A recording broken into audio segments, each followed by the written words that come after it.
విశ్వమంతా వ్యాపించే సిద్ధికారుడిని మనం విష్ణువుగా ఆరాధిస్తాం. ఆ శ్రీ మహావిష్ణువు దశావతారాలతో పాటు అనేక రూపాల్లో వ్యక్తమయ్యాడు. అలాంటిది అనంత పద్మనాభ స్వామి అవతారం ఎంతో విశిష్టత కలిగింది.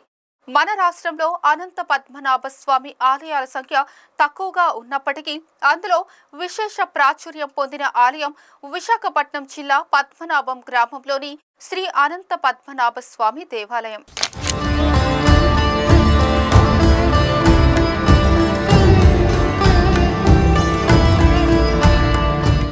श्रियांशशङ्खचक्राभ्यां लाञ्छले शेषभूतले पद्मनाभदले विष्णु अव्यक्तो विराजते गोस्तने तीरवासाय माधवाय महात्मने श्रीभूसमेताय श्री अनंत पद्मनाभाय मंगलम. श्री अनंत पद्मनाभ स्वामी वारु पद्मनाभం గ్రామం విశాఖపట్నం జిల్లా పద్మనాభం గ్రామంలో చేసి ఉన్న ఈ అనంత పద్మనాభ స్వామి వారు పాండవుల అజ్ఞాతవాస కాలంలో వెలిసిన స్వామి. పాండవులు అరణ్యవాస అనంతరం అజ్ఞాతవాస కాలం ఈ పర్వతం పైన కొంతకాలం ఉన్నారు. ఆ అజ్ఞాతవాస కాలంలో పాండవులు ఎవరికంటే కనిపించినా మళ్ళా అరణ్యవాసము అజ్ఞాతవాసము చెయ్యాలి. అందుచేత ఆ స్వామిని శ్రీకృష్ణ పరమాత్ముని పాండవులు ప్రార్థించగా వారు రాగానే స్వామి మీరు ఇక్కడ ఉండాలి, మా అరణ్యవాస కార్యక్రమాన్ని జయప్రదం చేయించినట్లే మా అజ్ఞాతవాస కార్యక్రమాన్ని కూడా జయప్రదం చేయించవలసిందని శ్రీకృష్ణుడిని పాండవులు ప్రార్థిస్తే నేనంటే ఇక్కడ ఉండమవుదు లోక కళ్యాణార్థం అంతా చూసుకోవలసిన వాడిని నా చిరునాలు పెట్టేసి వెళ్తా అని చెప్పి కొండ శిఖరం పైన వ్యక్త అవ్యక్తగా కనిపించిన ఆకారాల్లో శంఖము చక్రము నామము అనంతుడు లక్ష్మీదేవిని పెడుతూ నాకు అనంతుడనే వాడు ఇష్టమైన వాడు, ఈయనకి భాద్రపద మాసంలో శుద్ధ చతుర్దశి నాడు అనంత పద్మనాభ స్వామి వ్రతం అనేది ఉంది, ఆ వ్రతం మీరు చేసుకోండి విజయం పొందుతారనేసి శ్రీకృష్ణుడు పాండవులు చెప్పగా భాద్రపద మాసంలో శుద్ధ చతుర్దశి నాడు అనంత పద్మనాభ స్వామి వ్రతం చేసుకున్నారు పాండవులు. అనంత వ్రతం చేసుకున్న కొద్ది రోజులకి నెల రోజుల తిరగకుండానే విజయదశమి నాటికి విజయం చేకూరింది. ఆ రోజే విజయదశమి అని పేరు వచ్చింది. ఈ కుంతి మాధవ స్వామి అయిన పాండవుల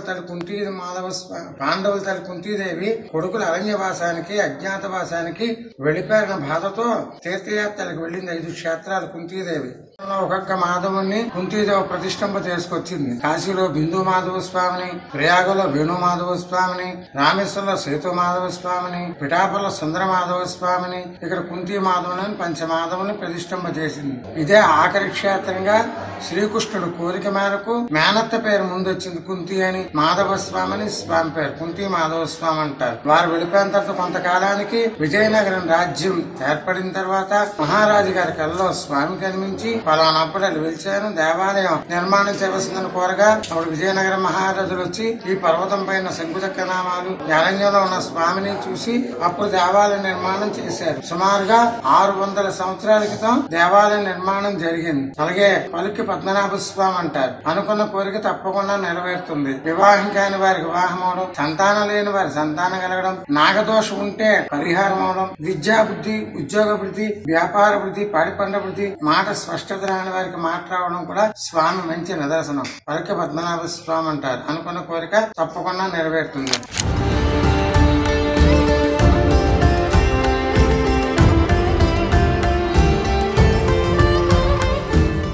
విశాఖలో పద్మనాభం మండలంలో ఆధ్యాత్మిక పటంలో ప్రత్యేక స్థానం సంపాదించిన శ్రీ అనంత పద్మనాభ స్వామి ఆలయంలో ఈసారి మరింత వైభవంగా కోటి దీపోత్సవం జరగనుంది. విశాఖ నగర గుండెల్లో విరాజిల్లుతున్న ఈ ఆలయం భగవాన్ విష్ణువు అనంత సైన్యంలో దర్శనమిచ్చే ఆధ్యాత్మిక క్షేత్రం. ప్రతి సంవత్సరం వేలాది మంది భక్తులు ఇక్కడికి వచ్చి స్వామి ఆశీర్వాదం పొందుతున్నారు. గమనించదగ్గ విషయం ఏంటంటే ఇది విజయనగరం నుంచి సింహాచలం వెళ్లే మార్గంలో పద్మనాభం గ్రామంలో నెలకొని ఉంటుంది. కొండపై నిండుగా విరాజిల్లే ఈ ఆలయం చుట్టుపక్కల పచ్చగా వరి పొలాలతో ఉన్న దృశ్యం అద్వితీయంగా కనిపిస్తుంది. ఈ ఆలయం భక్తుల ఆధ్యాత్మిక కేంద్రంగా దశాబ్దాల క్రితం నిర్మించబడింది. ఇక్కడ అనంత పద్మనాభ స్వామి పాండవులు వనవాసం తర్వాత అజ్ఞాతవాసం వచ్చాము. పాండవులు శ్రీకృష్ణుడు ప్రార్థన చేసి కృష్ణ నువ్వు మాకు తోడుగా ఉండే అజ్ఞాతవాసాన్ని విజయవంతం చేయమని ప్రార్థిస్తే నేనంటే ఇక్కడ నువ్వు ఉండు లోక కళ్యాణంలో అంతా చూసుకోవాల్సిన వాడిని కాబట్టి నా చిహ్నాలు పెడతామని చెప్పి కృష్ణుడు శిరస్సు బదులుగా నామాన్ని, వక్షస్థలం బదులుగా శంఖచక్రాన్ని, పాదాల బదులుగా లక్ష్మీదేవిని, వాటికి జాగ్రత్తగా సంరక్షించే ఆదిశేషుని ఈ అనంతగిరి పెట్టి పాండవులారా అనంతరం నాకు చాలా ఇష్టమైన వాడు కాబట్టి పార్థపద శుద్ధ చతుర్దశి రోజున అనంతపతి ఉంది. ఆ వ్రతం మీరు ఇక్కడ చేసుకుని వీటికి పూజ చేస్తున్నంత కాలం కూడా మీకు ఎటువంటి భయం లేదని కృష్ణుడు శిరస్సు బదులుగా నామాన్ని, వక్షస్థలం బదులుగా శంఖచక్రాన్ని, పాదాలు బదులుగా లక్ష్మీదేవిని వారికి జాగ్రత్తగా సంరక్షించడానికి ఆదిశేషుని అనంతగిరిపై పెట్టాడు. పాండవులు భారతపతి శుద్ధ చతుర్దశి రోజునాడు ఈ కొండ మీద అనంత వ్రతం చేసుకున్నారు. ఆ వ్రతం చేసుకుని కొద్ది రోజులకి ఆశ్రిత శుద్ధ దశమి రోజున వాళ్ళకి విజయం లభించింది. వాళ్ళ విజయవంతం వాళ్ళు వెళ్ళిపోయారు. తర్వాత ఎండకి ఎండి వానకి తెలిసి ఆ గూడెం తెత్తులని ఒక పుట్రాకు తయారు. రోజు ఒక నాగవంశపు నాగేశ్వర అబ్బాయి కొండకు ఆవులు తోటం వస్తుంటారు.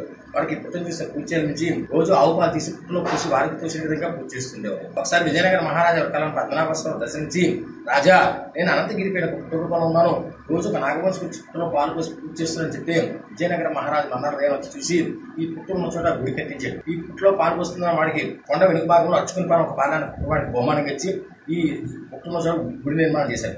ప్రతిరోజు కూడా మేము వచ్చి నీళ్ళతో అభిషేకం చేస్తుంటే ఆ పుట్ట మీద మట్టంతా కట్టి సాలిగ్రామ శిల వచ్చింది. ఆ శిల మీద నామం, శంకు, చక్రం, లక్ష్మీదేవి మాత్రం ఉంటాయి. ఆదిశేషుడు తిరుగుతూ ఉంటాడు. అదృష్టం ఉన్న వారికి కనిపిస్తారు. అదేవిధంగా ఇక్కడ భారతపద శుద్ధ చతుర్దశి వినాయక చవితి 1010 రోజులకి పద్మనాభ జయంతి వస్తుంది జరుగుతుంది. ఆ రోజు స్వామివారికి విశక్షణ పూజ పుణ్యావతం చేసి నవకలసాన్ని 9 కలసలు పెట్టి పాలు, పెరుగు, తేనె, నెయ్యి, పంచదార వేసి అందులో పలరసాలు వేసి నవగ్రహాన్ని అష్టదిపాటలు ఆవాహన చేసి వాటితో స్వామివారికి అభిషేక కార్యక్రమం ఉంటుంది. 2 కార్తీక బహుళ అమావాస్య కార్తీక మాసం లాస్ట్ రోజు నాడు రాత్రికి అమావాస్య 25 సహస్ర దీపాలకనోని మెట్లు 1275 మెట్లు. తొలి మెట్టు నుండి శిఖరం వరకు కూడా మెట్టు ఇరుపక్కల దీపాలు పెడుతూ తొలి మెట్టు నుండి శిఖరం వరకు పెడతారు. 3 పాల్గొన శుద్ధ ఏకాదశిలో స్వామివారి కళ్యాణోత్సవాలు. ఈ పద్మనాభ ఉత్సవముతులు కొండ దిగున కుంతి మాధవస్వామి దేవాలయంలో ఉంటాయి కాబట్టి అక్కడే కళ్యాణోత్సవాలు, పాల్గొన శుద్ధ ఏకాదశి స్వామివారి కళ్యాణము, తర్వాత కళ్యాణమైన 4వ రోజు రథయాత్ర కార్యక్రమం.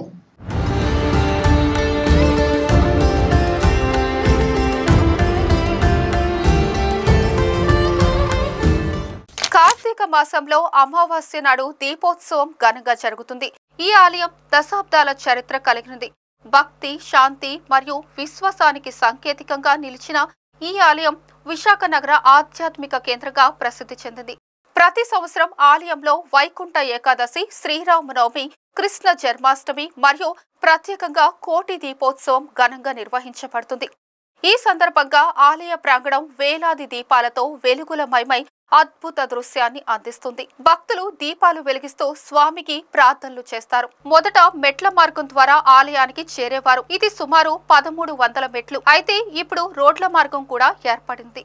అందరికీ నమస్కారం. నా పేరు రాంబాబు, పద్మనాభం మండలం ఎంపీపీ. మా పద్మనాభం మండలానికి నిలవేలిపోయినటువంటి శ్రీ శ్రీ అనంత పద్మనాభ స్వామి వారి కోటి దీపోత్సవం ఈ నెల 19వ తేదీన కడు రమ్యంగా చాలా దిగ్విజయంగా జరపడానికి అన్ని ఏర్పాట్లు చురుకుగా సాగుతున్నాయి. ప్రభుత్వం తరపున, దేవస్థానం తరపున, అదేవిధంగా భక్తుల తరపున సహాయ సహకారాలతో అన్ని కార్యక్రమాలు కూడా ఏర్పాటు చేయడం జరుగుతుంది. భక్తులకు ఎటువంటి ఆటంకం కలగకుండా పోలీసు వారు కానీ, డాక్టర్లు పెట్టడం కానీ, ఫైర్ ఇంజిన్లు పెట్టడం కానీ అన్ని కార్యక్రమాలు కూడా తగు చర్యలు తీసుకోవడం జరుగుతుంది. మొన్న స్థానిక ఎమ్మెల్యే గారు అన్ని శాఖల అధికారులతో రివ్యూ ఏర్పాటు చేసి ఎటువంటి అవాంఛనీయ సంఘటనలు జరగకుండా ఈ కార్యక్రమం దిగ్విజయంగా చేయాలని వారు కూడా సూచించడం జరిగింది. అందులో భాగంగానే ఈ రోజు కొత్తగా నిర్మించిన ఘాట్ రోడ్ లో సుందరీకరణ కోసం అని స్వామివారి కొన్ని పెయింటింగ్ల ద్వారా వేయించడం జరుగుతుంది. అదేవిధంగా ఘాట్ రోడ్ అంతా కూడా దాతల సహాయ సహకారాలతో 15 సోలార్ లైట్లు కూడా ఏర్పాటు చేయడం జరుగుతుంది. ఈ అన్ని ఏర్పాట్లు ఎటు నుంచి మన సుమారు 1,00,000 దాటి భక్తులు వస్తారని అంచనా వేసుకోవడం జరిగింది. ఆ 1,00,000 మందిలో కూడా ఒక్కరికి కూడా అసౌకర్యం కలగకుండా ఈ కోటి దీపోత్సవం అనేది దిగ్విజయంగా పూర్తి చేయడానికి అందరూ అన్ని శాఖల వారు, ప్రభుత్వం తరఫున, దేవాదాయ శాఖ, ధర్మదాయ శాఖ తరఫున, అదేవిధంగా ఇటు భక్తులు, ఉత్సవ కమిటీ సభ్యులు అందరి తరఫున కూడా అందరూ కూడా వారి వారి వంతు కృషి చేస్తున్నారు. వారందరికీ కూడా అనంత పద్మనాభ స్వామి ఆశీస్సులు ఉండాలని, ఈ కార్యక్రమం దిగ్విజయంగా ఎటువంటి అవాంఛనీయ సంఘటనలు జరగకుండా చూసుకొని దిగ్విజయంగా పూర్తి చేయడానికి అనంత పద్మనాభ స్వామి ఆశీస్సులు ఉండాలని కోరుతున్నాను.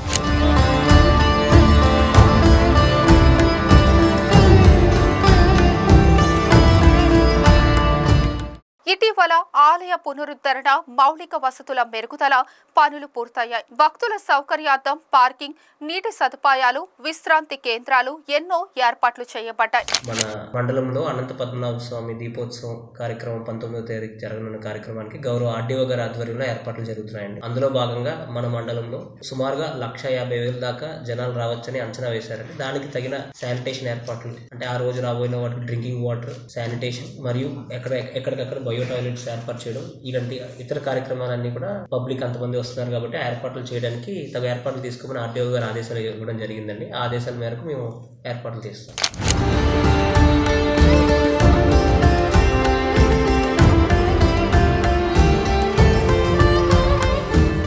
విశాఖపట్నం పట్నం శ్రీ అనంత పద్మనాభ స్వామి ఆలయం భక్తి, ఆధ్యాత్మికత మరియు సంస్కృతికి ప్రతీకగా నిలుస్తుంది. ప్రతి ఏడాది జరిగే దీపోత్సవం ఈ క్షేత్రానికి మరింత వైభవాన్ని తెస్తుంది. ఇది భక్తుల విశ్వాసానికి నిలువెత్తు నిదర్శనం.